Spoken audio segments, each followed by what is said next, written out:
Start. So good afternoon, everybody, and thank you for coming this afternoon. It's lovely to see some faces looking back at me doing a talk. I've been doing virtual talks for a year or more now. I'm getting really sick of the sight of my webcam. So yeah, it's nice to see some people. This afternoon, I'm going to be talking to you about two frameworks that I really enjoy using a lot. One of them is Blazor. I've been doing a lot of work with Blazor. And the other is Tailwind CSS, okay? I've been actually using both of these at my company. We're using this to build our production system. So yeah, they're really great technologies, and I want to share how you can use them together with you today. Before I get into everything, I'll just quickly introduce myself. So I'm Chris. I'm a principal software developer for Deployed. We're a startup based in the UK. Yeah, great group of people, really enjoy working there. I'm also a Microsoft MVP. I do a bit of blogging at my blog, although that's been a little bit quiet for the last year or so because I've been busy writing a book, which is called Blazor in Action for Manning. It's true what they tell you. Writing a book is really hard. There's quite literal, my blood, sweat and tears involved in that, mainly tears, I'll be honest. But that's now done. All the chapters are finished, and that's going to be hopefully available in print at the start of next year, which is great. As well, if just in case I have any other spare time, I also do some open source work. So I have some packages under the name Blazor, and they offer various things to do with Blazor. So we've got some things like interop libraries for local storage, or just general UI components like modals and toasts and stuff like that. But anyway, that's enough about me. Let's get into things. So I'm going to start off with all the basics here. So we're going to start off by answering this question of what is Tailwind CSS? Well, simply put, Tailwind CSS is a utility-based CSS framework. And what this really means is that with Tailwind, we apply atomic style classes. So these are very small, very focused classes, usually revolving around a single CSS property. And what we do is we compile those together and we compose them to create the look that we want. One of the really big sort of selling points I feel for Tailwind CSS is that you pretty much never have to actually write any CSS. Okay? And that is a very interesting thing. I'm going to be doing about 40 minutes or so of code demos in this talk, and I will make a promise to you now that you're not going to see me write out a single CSS property in order to do it. The other thing about Tailwind CSS is it makes it very, very quick to actually build UIs, okay? Because you're not having to jump between files, going creating CSS over here and then HTML structure and markup over there. It's very quick to develop. You can build UIs very rapidly. So let's have a look at what this looks like in practice. What I've got here is a slide that shows the card component from a popular framework that we probably all know called Bootstrap, okay? And this is a pretty common thing with something like Bootstrap. Bootstrap is like a UI component library.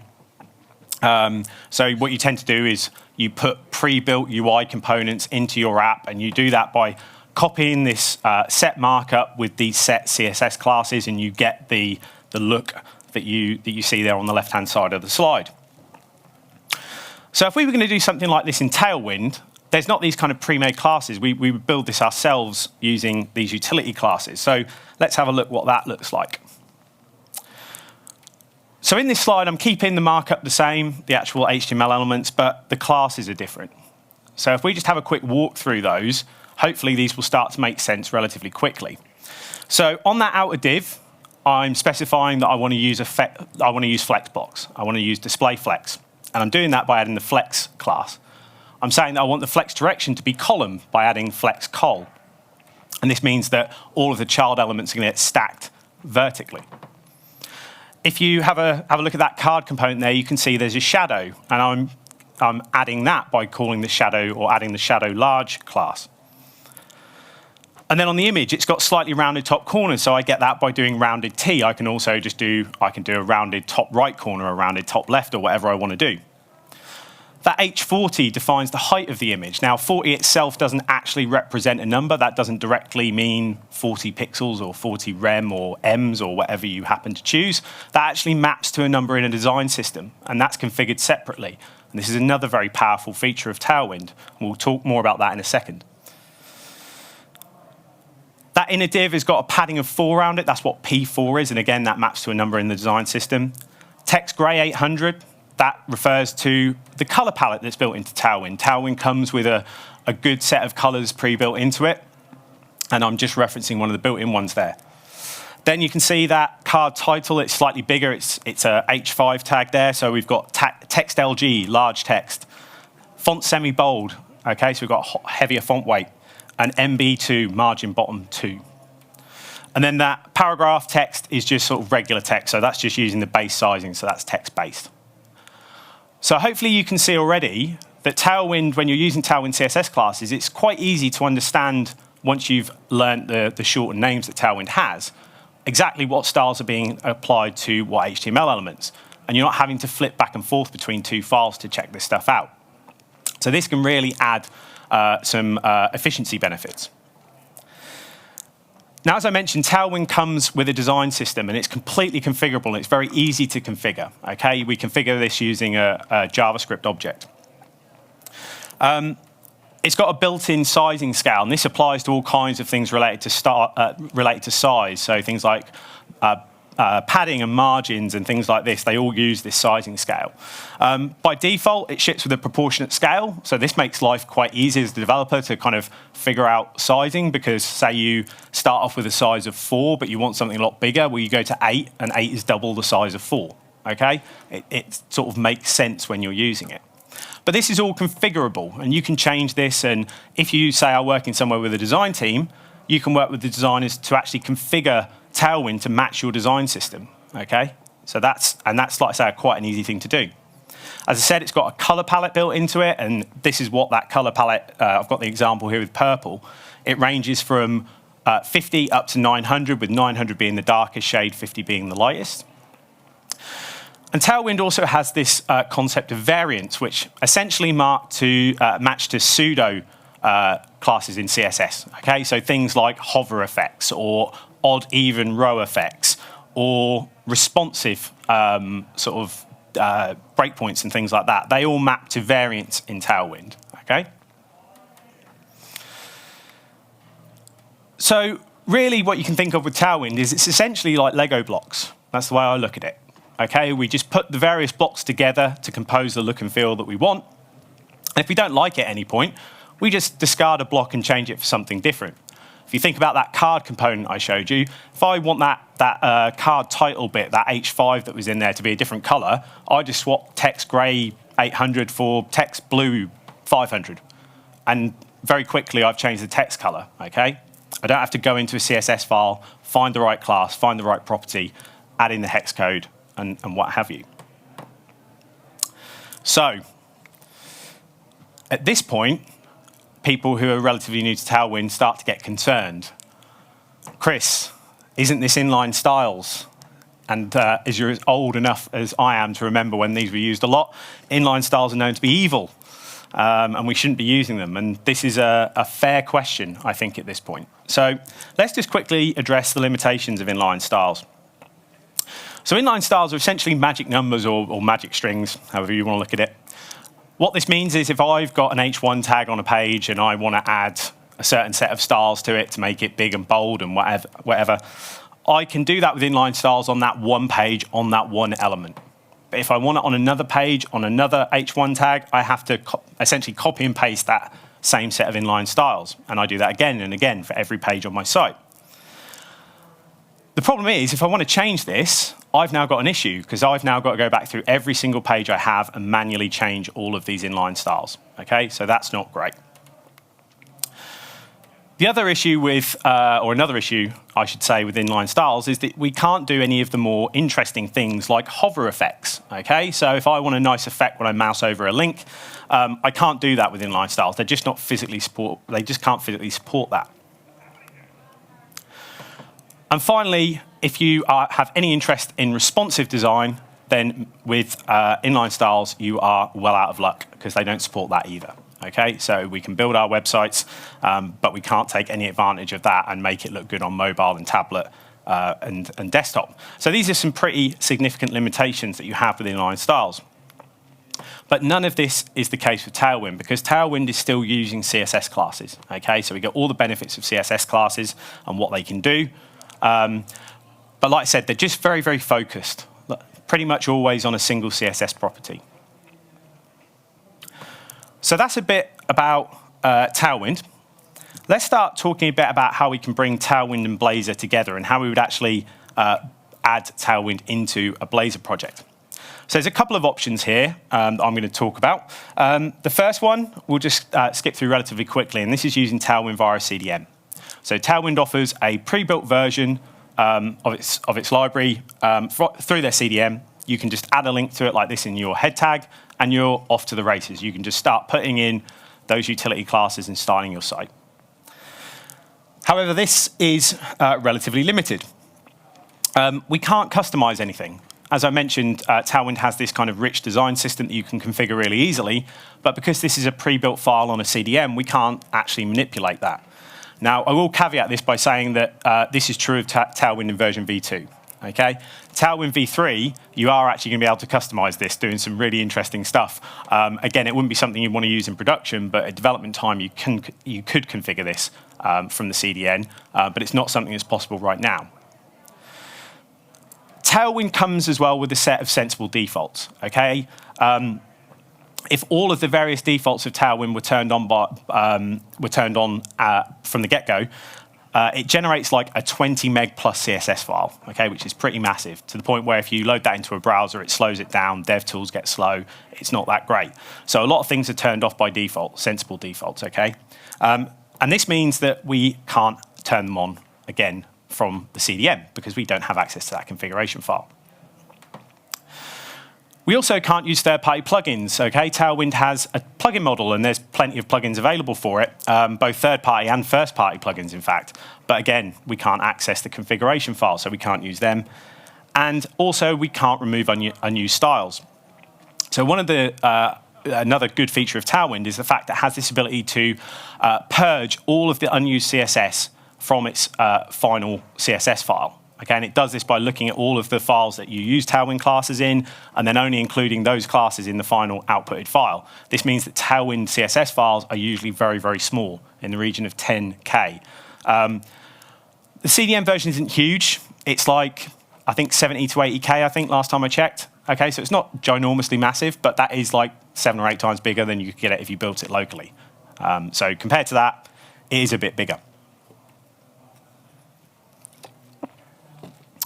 So the other option, and the one that we're going to use throughout our demos today, is the Tailwind CLI. So one of the advantages of using the Tailwind CLI, and the way I'm going to show you today, is that you don't actually have to go through the process of creating things like package JSON files. This isn't going to create a big Node modules folder locally either or anything like that. All we're going to need is Node installed on the machine, okay? So we can get access to a command called npx. With Tailwind CLI, we also get access to like the watch mode that it has, and this does some hot reload. So this will watch the files that we're using, and it will automatically rebuild our final CSS file if it needs to, if anything changes for whatever reason. The Tailwind CLI also has optimizations for Tailwind's JIT compiler. Now, this is in preview mode in v2. We're going to be using this today, but it will be the default in v3, which is probably going to be released in the next sort of month or two, potentially. So it's definitely worth understanding this. And also with the Tailwind CLI, we can also use other post-CSS plugins. Tailwind itself is a post-CSS plugin. And if you're not aware of what post-CSS is, because I appreciate you might not be, it's a tool for transforming CSS into an abstract syntax tree. And that means you can then walk that tree, you can manipulate it, you can do whatever you want to do, reorder things, create new branches, whatever, and then you can just write that back to a CSS string when you're done. And Tailwind uses this extensively to create its utility classes. So I think that's enough PowerPoint.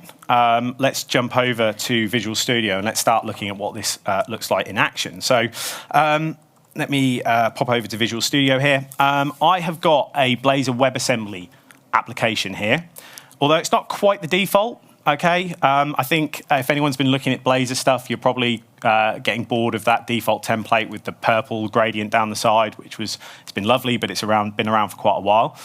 So what I've done is I've done a bit of work here to redesign this a bit. I've stripped out all of the default Bootstrap stuff that comes with this template, and I've replaced it with Tailwind utility classes.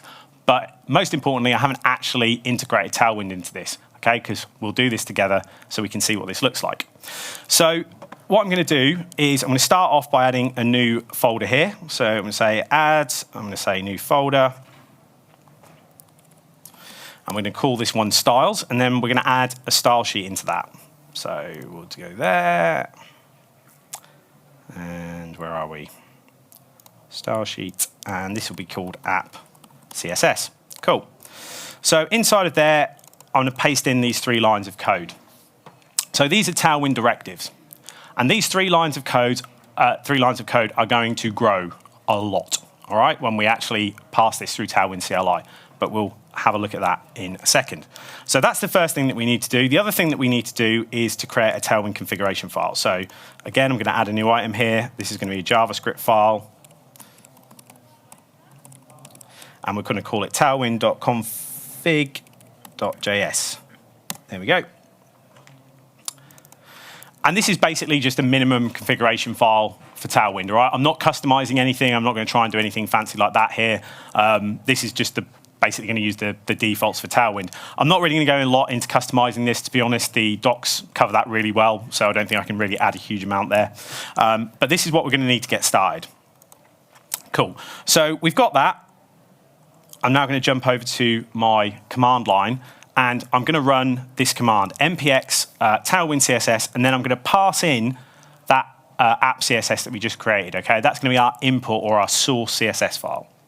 And then I'm going to say, output the final result of passing that file into the www root folder, CSS folder, into an app CSS file. So we're going to run that, and off this is going to go.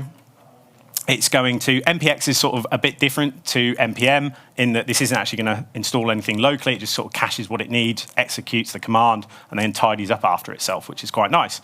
So you can see here, it's been done just shy of 5 seconds to compile our CSS. So let's go and have a look what we've got from that. So if we go in the www root folder, here we go. We've got our final CSS file.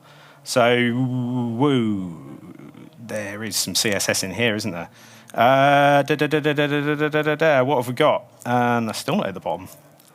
We've got 188,380 lines of CSS. That's quite a lot of CSS, isn't it? And all that came from those 3 little lines that we put in, okay? And this is what Tailwind's done through PostCSS. It's sort of expanded those 3 lines out into all these based on the settings in Tailwind's configuration file.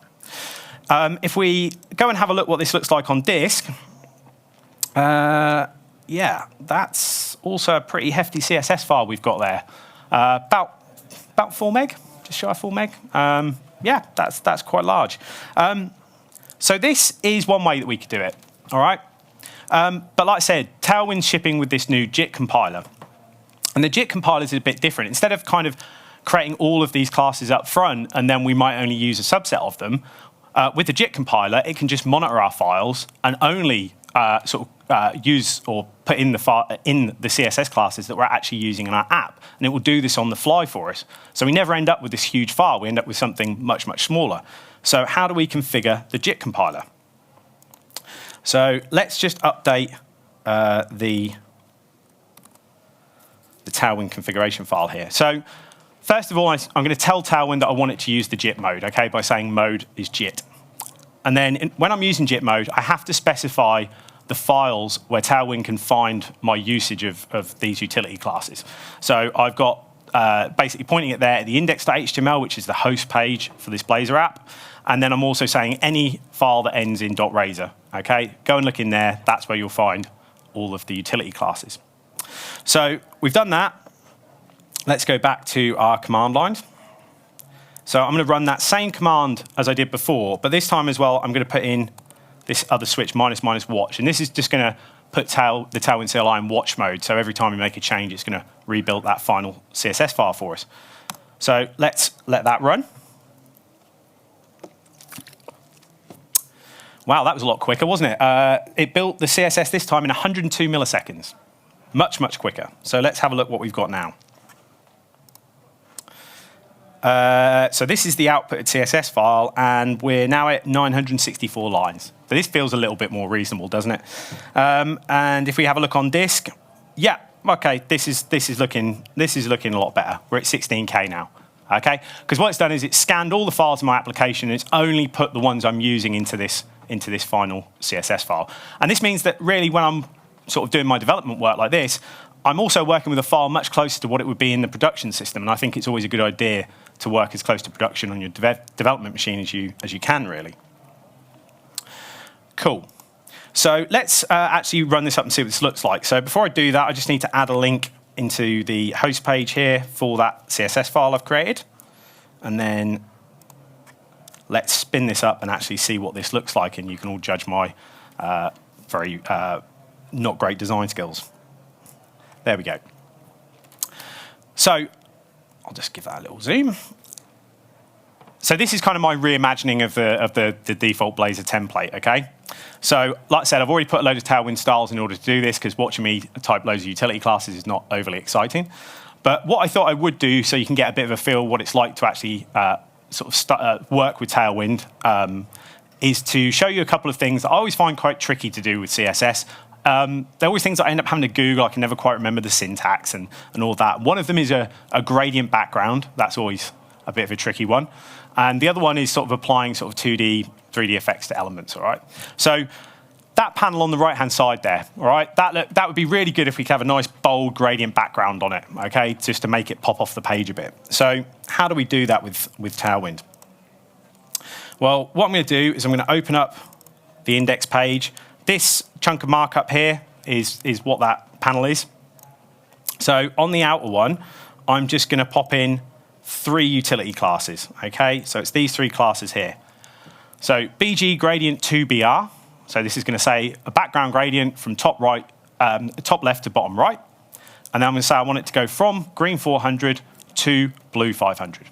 That's it. So if I save that, and I've got a gradient. 3 quick utility classes, and I've got this gradient. By now, I'd still be on Stack Overflow, probably trying to copy and paste from someone or other. So this is, I think, one of the key things for Tailwind for me. These more, what I find, certainly for me, what are slightly trickier things to do, become very, very quick and easy. And like I said, we can always customize this however we want. So I can now say, I want purple 500 instead, okay? And I can jump back, and it's got a slight purple hue down there now, all right? So it's easy to make these changes. The other thing is, like I said, sort of 2D, 3D effects. So this survey prompt over here is looking a little sorry for itself. So let's see if we can sort of spruce that up a little bit. So in this shared folder, this is the current markup for that. So I'm just going to add some styles in, and let's go look what that looks like. So that looks a little bit nicer already, but everything on this page is very square, isn't it? It's very well lined up. I want that survey prompt to be a little bit more like a banner, so I want to skew it a bit, I want to twist it around. I'm just going to sort of rotate it slightly and just sort of make things look a little bit, like say, less square. So I can do that pretty simply as well with Tailwind. I can just go onto, again, the outer div here. And again, I'll just pop in 2 classes.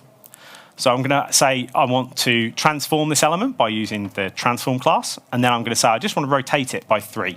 And again, 3 will map to an amount in that design system. But rotate on its own would make it go clockwise, okay? And I don't want that. I want it to go the other way. So I can just stick a minus in front of it, okay? And it will go counterclockwise. So let's save that. We go over there, and you can see it just quickly flicks round. Pretty quick and easy compared to writing this by hand, okay? And I'm someone who actually weirdly likes CSS, but I can't write it this quickly, okay? So that's just a little flavor of sort of what it's like to sort of apply these utility classes, okay? Cool. So I'm going to address something at this point, which again is usually something that comes up quite quickly with Tailwind, is what about reuse styles? It's great having all these nice focus classes, but what happens if I want to use them over and over again? This is a problem that Inline Styles has, isn't it? That I then have to go back and I have to change them everywhere. Fair question, fair point. So I've got a couple of scenarios here for us to look at that cover that. First of all, if we look at this app, this panel is everywhere. It's on all of the pages, okay? That's the same markup repeated over and over again, so that's not great. So we should definitely refactor that. And the other thing is all of these H1 and P tags, okay, here and here. They're the same on every page, okay? And they're reusing the same styles. So that's another example, okay? So let's have a look at 2 ways we can tackle this. So the first one is to use components, all right? We're using Blazor here. It's a UI-based framework. So we can just create a component and put all of that repeated code in there. So let's have a look at doing that. So this shared folder, I'm going to add in a new component. I'm going to call this Tailwind panel, okay? And then with that, I can just put in that markup that's been repeated across all those different pages. So I'll save that. .NET's hot reload says that's a bit too much for me. I'm going to need to do a rebuild, so we'll let that do its thing. And then what I can do is on each page, I can now just come in here and I can just take that markup and I can just go, right, I want to use the Tailwind panel instead.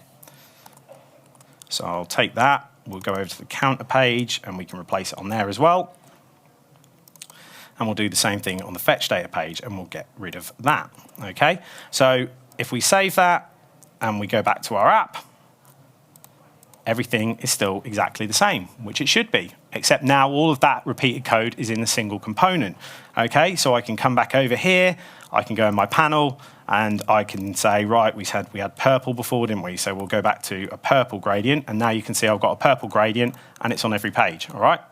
So that's one way I can deal with repeated markup and repeated styles and things like that.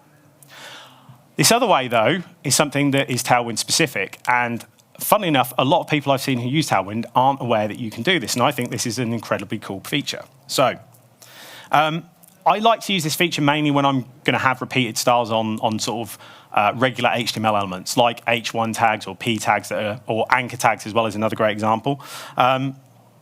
So I'm going to open up that source CSS file that we have, okay? And I'm going to add some styles into this. So I've got 2 classes here defined for an H1 and a P tag. And then what I'm using is Tailwind's apply directive. And then I'm just writing out utility classes again, all right? So as I promised you at the start of this talk, I would not be writing a CSS property, and I've kept my word. I've not written a CSS property, all right? I've defined a class, so I've walked the line there, but I haven't actually written a property. This is a very powerful feature, I think, that Tailwind has, and sometimes I don't think everyone is aware of it, because this is still going to use all of our design system configuration we've done and everything like that, but I don't actually have to write any CSS properties. So we're going to save that, and then what we'll do is go onto each of these pages, and we can get rid of all of these repeated class declarations here. So we'll get rid of it off the index page, we'll get rid of it off the counter page there. We don't need those. And where's our other one? Fetch data, all right? We'll get rid of it off here as well, just for good measure. So we're being responsible developers and not having any repeated code anywhere. There we go. So let's save that. If we go back over to our app, well, everything's still looking exactly the same as it was. Well, it should do. But if we go and actually have a look at the source code now, you can see down here, there's no class on that H1. There's no class on that P tag. You can see over here, it's actually coming from the app CSS file. So what happens is sort of similar to the other bits of Tailwind. Once that goes through Tailwind CLI, if we go and have a look at the outputted CSS file, you can see that is what we defined in the source file, and it's now been transformed into CSS properties by the Tailwind CLI, and we've not had to do any of that heavy lifting, which is lovely, and I'm a big fan of this. So this is a really powerful technique, okay, and like I say, saves you having or not having to repeat lots and lots of styles and gets you away from that inline styles issue, okay. Lovely. So let me just grab a water. So this has been all right so far, but let's start talking about a few more interesting things. Let's talk about animations. Now, animations, especially with Blazor, I see a lot of people asking about this. I've had a lot of questions about how to do this.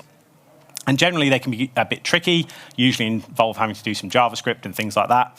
But I'm going to show you a technique with Blazor today and using Tailwind, and I'm not going to use any JavaScript at all. We're going to do this just with C# code and Tailwind utility classes. So I thought what would really make this page pop a little bit is if that panel slid in. Okay, that would be really cool, wouldn't it? That would definitely make this look far snazzier. So when this first loads, it will slide in from the right-hand side and sort of fade in as well, and it will just give the page a little bit of extra punch. So how do we do that? Well, we're going to start off by creating a component. Let's do that. And this is going to be called slide in, because that's what's going to happen. And then what I want to do is add in some initial code for this.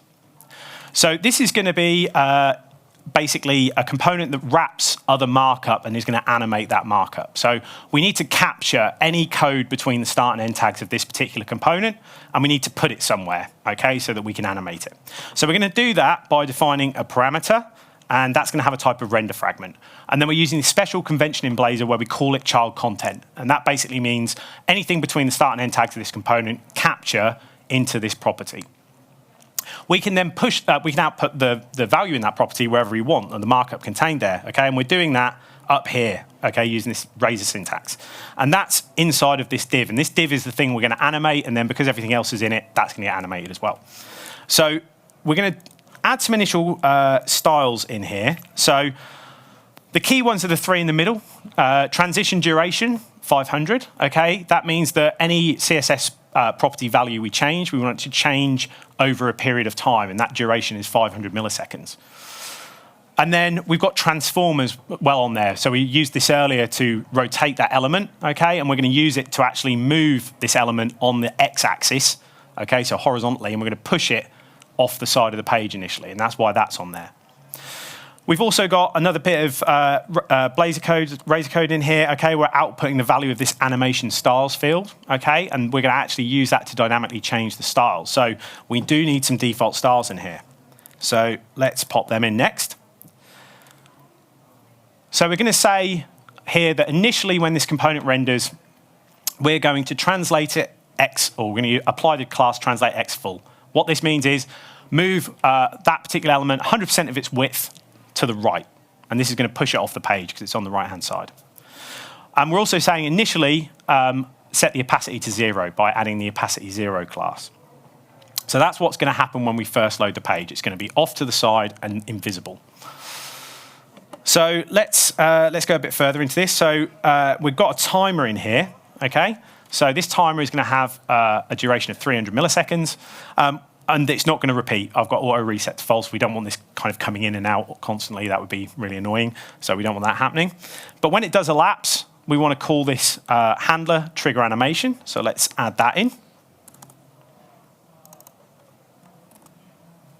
So trigger animation's job is purely to update that animation styles field with new Tailwind classes. But they're adjusting the same CSS properties. So we're still doing translate X, except this time it's 0. And this means that we're bringing it back to where it should be rendered on the page, okay? We pushed it off originally. Now we're letting it come back to where it was. And we're saying opacity 100 and making it fully visible. And this is where it ties in with that transition and that duration 500, all right? Because we're manipulating the same CSS properties. They're going to happen over, that manipulation is going to happen over a period of 500 milliseconds, and that's what's going to create the animation effect, all right? So the only thing that's left for us to do here is to actually trigger that timer, and we're going to do that using the onAfterRender lifecycle method. So we're going to say on the first render, if this is the first render of this component, start the timer, okay? And then after 300 milliseconds, it's going to slide in, and hopefully everything will work. So that's it for our component. So we can just go and use this now. So if we go back to our home page, and we're just going to wrap our Tailwind panel in that component, like so. If I save that, go back, and I've now got a sliding component, okay? So that's quite cool. If I go to a different page, come back again, it slides in. So not bad. It's not quite perfect yet, though, because you may notice the eagle-eyed, if you look at the bottom of the screen there is a short period there where we've got a horizontal scroll bar, okay? And that's because we've pushed it out of the viewport to the right, and the browser's very helpfully gone, oh, that's off the viewport. You want a scroll bar so you can get to it. Obviously, we're just trying to hide it. So we can fix that quite quickly as well. We can go into the host page here, and on the body tag, we'll just say overflow hidden. Oh, no, overflow X hidden is what I want. Cool, and that never picks that up, so I'll do a reload. There we go. So now, we're not seeing that horizontal scroll bar anymore. We've just got a nice smooth animation with that fading in. Okay, we've not had to use any JavaScript to do that. That's just using Blazor and Tailwind. Cool. So that's that bit. So the other thing that I want to talk about as well is dark mode. This is something I'm quite passionate about. You can probably see this from the UI. I do like dark mode. I've got dark mode on my phone. I've got it on my Visual Studio. I even got dark mode slides, okay? So I think it'd be really good if this template had some form of dark mode in it. So Tailwind actually has a dark mode option available to us, so we can turn that on and use that. So let's go and look at how we can do that. So if we go in our Tailwind configuration file, we can actually enable this. We can say dark mode, and by default, if you don't declare it or whatever, it's just this dark mode false. But we've got another option. We can say dark mode media. So we can save that, go back over to our site, and ooh, we've suddenly got our almost dark mode. Now, I just want to be clear, this is not Tailwind being ultra clever and somehow working out how to do dark mode for me. I have cheated a little bit, and I've already applied some style classes specifically for dark mode, again, just so you don't have to watch me do that over and over again. But I have left that title bar at the top there. I've left that unstyled at the moment just so you can see what that looks like to apply those styles. So let's go and do that now. So I'm just going to change up this initial markup on the nav menu. There we go. So the way that we apply dark mode styles in Tailwind is using a variant. This variant is called dark. So what we do is we say, by default, here we're having the background is white by adding the BG white class. But we're going to say, if dark mode is activated, apply BG gray 700. And this is how you add styling for dark mode in Tailwind. You just basically add dark in front of the classes that you only want applied during dark mode, and everything else will only get applied during light mode, okay? So that's quite cool. So let's save that. If we go back over, there we go. That's reloaded, and now we've got our dark mode on our header as well. So our site is now entirely in dark mode, which is great. Now, when we're using the media option, this is being inferred based on my browser settings or my operating system settings. So if I go in my browser settings here, go to appearance, thank you, go there, and I switch to light mode, it just automatically goes straight back to light mode. If I go dark mode, it goes to dark mode, and because my system preference is dark mode, I go to system default, and it's still dark mode. So that's what the media option does. So when dark mode is media, it's just going to infer it. However, I think it's always good to give people options. I mean, even myself as a big fan of dark mode, there's days where I do like light mode. I like to burn my retinas every now and then. So I think it'd be much better to have some kind of toggle here, so we could switch between the modes and let the user choose whatever they wanted. So let's go and have a look at how we can implement some kind of component to do that. So let's start off by creating a component for this in the shared folder. So I'm going to add a new component here. I'm going to call it dark mode toggle. And then I'm going to pop in some code here. In fact, I'm not going to do that bit, so we'll get rid of that. So this initial code is basically just going to render a nice toggle switch for us. So that's what all of this markup is doing. I'm using a little trick here that's kind of quite common in the front-end world, where I've got a label with a div in it, and I've styled that to look like a little round disk that's going to slide back and forth as a slider. And then I've got that attached to a hidden input field that's the thing that's actually going to receive the button click and check back and forth. I'm binding to that. So I've got a field here defined in my code block, and I'm binding to the checked value on that input here. And I'm also subscribing to the onChange event of this input. And I'm saying whenever the value of this input changes, call my toggle theme event handler, okay? And then that's got a to do in it because we need to implement some code here.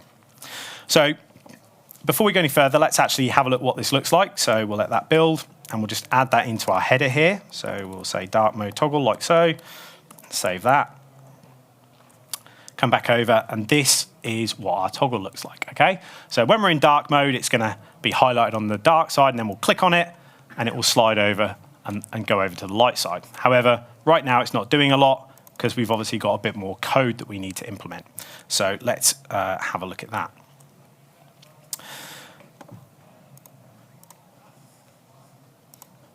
Cool. So the first thing I'm going to do is I'm going to add another new item here, and I'm going to add a little JavaScript file. All right. Actually, before I go and do that, I'm going to show you something else first. Actually, no, I'm not. I'm going to update this config file. So I almost forgot to do this. So as I said, we've already set dark mode to media, and that means that it's inferred by default. But if we want to control that, we actually have to change this setting. Okay. So we have to change it to a different setting called class.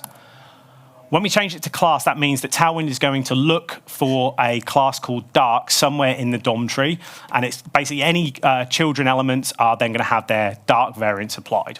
So let me quickly show you what this looks like.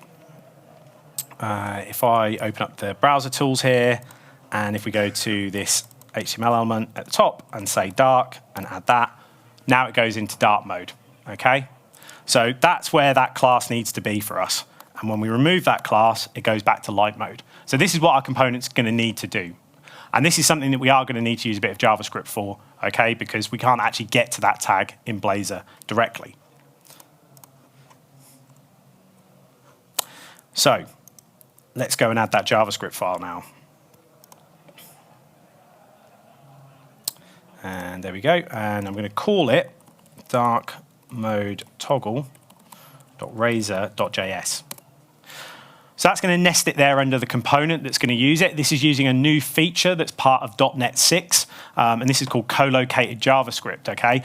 Historically, with Blazor, we always had to keep our static assets up here in this www root folder. This could be a bit of a pain for productivity because you're having to jump around and you're never quite sure what file necessarily related to a particular component that was using it. But with this, we can actually put the JavaScript side by side with the component that's using it, which is quite nice.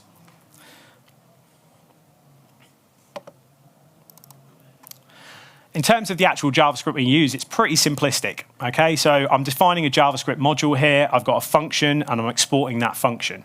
That function is called setTheme, and it takes a string, which is the actual theme. If that theme is dark, then I'm going to apply that dark class to that root HTML element. If the theme is light, then I'm going to remove that dark element. So it's a fairly simplistic script. So we can save that. And we don't need to worry about that anymore. That's all dealt with. What we do need to do, though, is be able to call that from our Blazor component. So let's add a bit of code in to enable us to do that. Where am I? We want to import that module. So Blazor, I think it was in .NET 5, brought in this concept of importing JavaScript modules.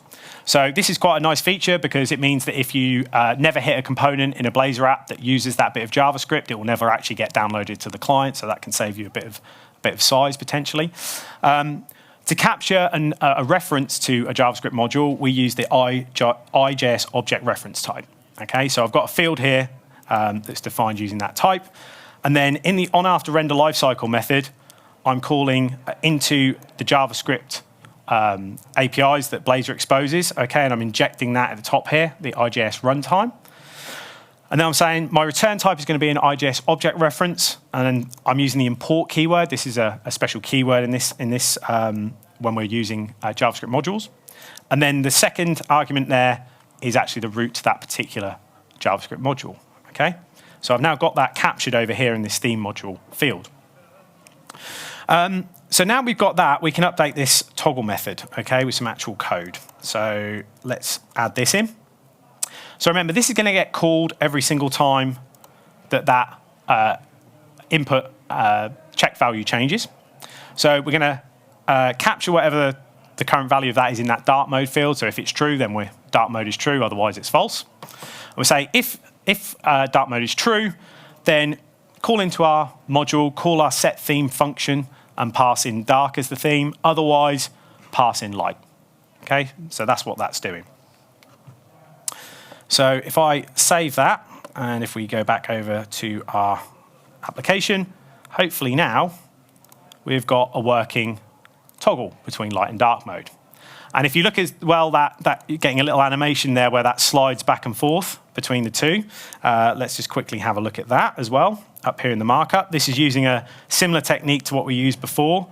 So this div is what that little disk is, and that's got that transform class on it, duration of 300, and then the key part is we're saying when we're in dark mode, translate x3, so push it slightly by 3 to the right, and that's why it slides over to the dark side. No pun intended, yeah. Or it goes back to the light side when we come out of dark mode. So that's how we're getting that little animation happening there. So yeah, this is pretty cool. We've already, we've got dark mode now. We can toggle between light and dark mode, which is great. The only problem we've got now is that basically when I come in here and I refresh my application, so I've gone away and I come back again, we're back in light mode, which is a bit frustrating. There's a lot of work going up there and clicking that button every time I visit the site. I don't want to have to do that. So it would be nice if we could persist this choice for the user so that they don't have to do that every time. So let's have a look at doing that. So I'm going to do, at this point, a shameless plug for one of my open source libraries, which is called Blazor Local Storage. I'm quite proud of it. It's the first open source library I ever created, and it's just, as of a few weeks ago, went past 1 million downloads.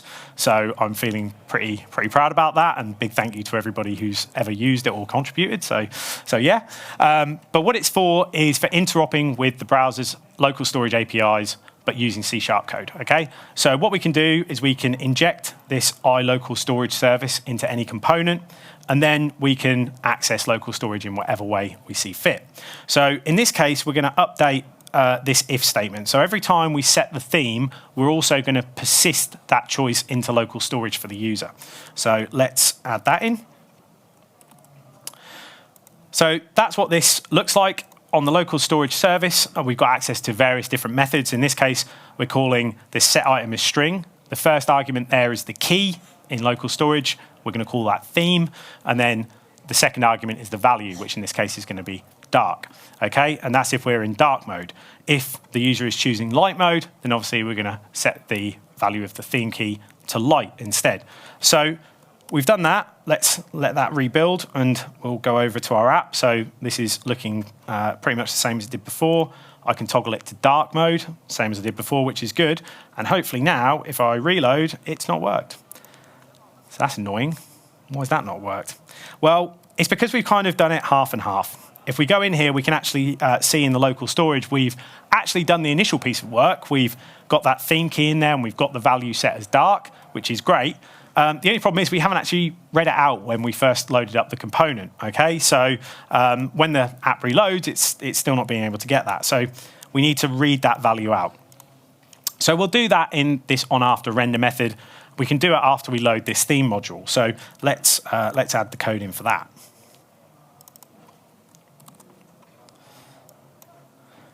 So I'll put a space there. So we've added these 3 lines in. Rebuild in the background. So what we're saying is on the first render, and this will only execute once in the life cycle of this lifetime of this component, we're going to say go into local storage and get this particular key, okay? And so we're saying the key is called theme and get its value. And then what we're going to say is if the theme is equal to dark, then dark mode is true. Otherwise, dark mode is false.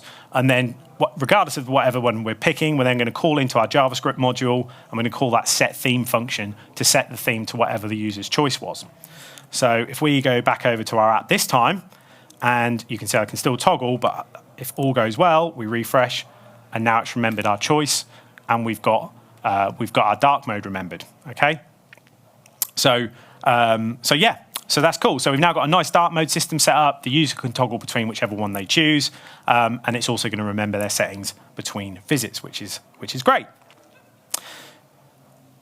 So the last thing I want to talk to you about and round this off with is about how we can then move into production with this, okay? Because everything I've been showing you so far has been obviously local development. I've been using my CLI commands locally in my terminal and things like that. So how do we actually put this into like a CI pipeline or something like that? Well, you've got a couple of options there. I mean, obviously, this is this npx command could be run in a CLI, in a CD pipeline, CI/CD pipeline, by putting some form of task in there that can execute CLI commands. So you could do it that way. But there's another option as well you can use, and that's actually integrating this a bit with MS Build. So to do that, if we open up the CS proj file here, I can add in a couple of targets, all right? Now, this first target here, this check for NPM, this is set to run, this is basically going to be essentially the first thing that's going to run whenever I trigger a build. And it's actually going to do exactly what it says on the tin. It's going to check that NPM is available, okay? And that basically means that we've got node available, which is what we need in order to execute that npx command. So that's just going to ask, that's going to execute npm space -v, and that should print out the node, the npm version, okay? If that doesn't happen, there'll be an error, and that will foul the build. So that's just a bit of safety checking for us. The next target is the one that's going to do all of the heavy lifting. So first of all, I'm going to set an environment variable. I'm going to set the node env variable to production. This is something that Tailwind needs to know that we're going to do a production build, and this is going to add some optimizations for us. Then the command I want to run is going to be the same one that we were running from our terminal, okay, when we first started this. npx Tailwind CSS, the input file, the output file. But because this is a production build, I'm also going to pass in this other flag, --minify. So under the hood, what this is actually going to use is another post-CSS plugin called Nano CSS. Okay, and this is a pretty popular plugin for dealing with CSS. And it's just going to minify it all for us and make it even smaller than it was before. And then just for good measure, because I don't want this happening at development time or anything like that, I only want this to happen in production, is I'm going to put a condition on this particular command, and I'm going to say I only execute this when we're doing a release build. So at the moment we're in debug mode, so this will only execute when we're doing a release build. Okay, so what I'm going to do is I'm just going to go over to my terminal over here. So you can see from this is the Tailwind CLI that's been running. It's been doing lots and lots of builds in the background as we've been adding in new CSS classes and all this stuff. So we're going to cancel that now. We don't need this anymore. And I think we were at 16K, I believe, our Tailwind CSS file was initially before we started all of this. So what we're going to do now is swap over to release mode. And then I'm just going to build this solution again. So if we come down here into the console output, you can see what's been going on. So first of all, we've got that the result of that npm -v command, okay? So that's printing out that version number, which is great. And then the next thing is we can see that npx command and the build of the CSS that's been happening. All right, so those two targets have been running. So let's have a look what it's done for us. So we open up the app CSS file. Okay, straight away we can see it's been minified. Everything's all on one line now, so that's quite good. If we scroll across, we can see that all of the white space is gone, which is good. That's what we expect when we minify things. If I go back over to the file system, though, and have a look here, we can see that our final outputted CSS is now smaller yet again. We're down to 10K, which I think is something I said right near the start, is about what you can get from a Tailwind CSS build in production. This is pretty tiny CSS file, okay? So this is looking pretty good. I think we've done some pretty good work here today, and hopefully this has been sort of interesting and entertaining. If I just jump back over to my slides here, okay, and then go on to this last one.